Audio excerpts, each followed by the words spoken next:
Here are 3 reasons why Palestine is so important to Muslims around the world and why the majority of us are so upset about the situation in Palestine today. Firstly, the land of Palestine is spiritually important to us Muslims. And not just the land of Palestine, but especially the city of Jerusalem and especially the mosque, Masjid al-Aqsa. The Holy Quran has specifically mentioned the blessedness of this land in Surah Al-Isra, which speaks about the Prophet Muhammad, peace be upon him's night journey, where he was taken from Mecca all the way to Jerusalem, to Masjid al-Aqsa, and then taken up throughout the heavens and given the gift of prayer. That journey is an amazing story in and of itself, and I'll go into detail on it another time. But the gist of it is that the Prophet, peace be upon him, made many stops along the way.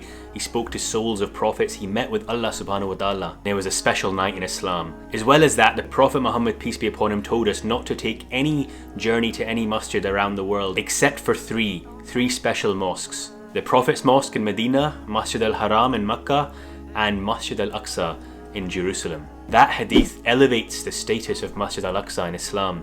And not just that, there's another hadith that tells us that praying in Masjid al-Aqsa gives us 500 times the reward of a normal prayer. Only prayers in Masjid al-Haram and Masjid al-Nabi are worth more than that. That's how important Masjid al-Aqsa is. Reason number 2 is the historical significance of the land of Palestine.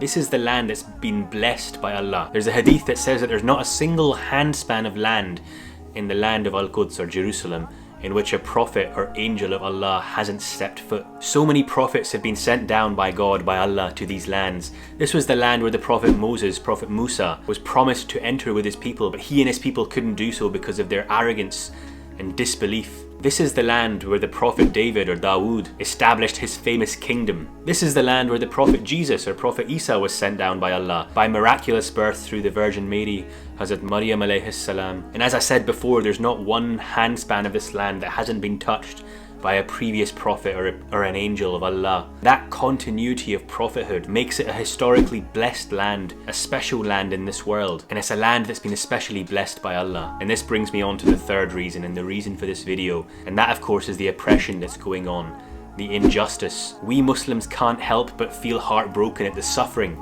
of the people of Palestine, the displacement of families, the loss of homes, the struggle of the people of Palestine, and their resilience in the face of that struggle. It's a sin to drive people from their homes, and that's exactly what's going on. Muslims around the world pray for the Palestinians, not because of politics or games, but just on a humanitarian level. The believers in this world are like one body, and when a part of that body is injured, the whole body feels it, and that's what's going on today. And the international community's support for Israel only makes us more angry, more upset. It makes us stronger in our support. The Quran says, "O you have believed, be persistent in standing firm for justice." And that's what this is about. Justice for the future of Palestine. For these 3 reasons, Palestine is in the heart of every Muslim. Religious significance, the historical significance of the prophets, and the current struggle of the people there, our brothers and sisters that are suffering. And I pray that Allah relieves their suffering and brings them justice. Ameen. Thanks for watching. Take care of yourself. Assalamu alaikum.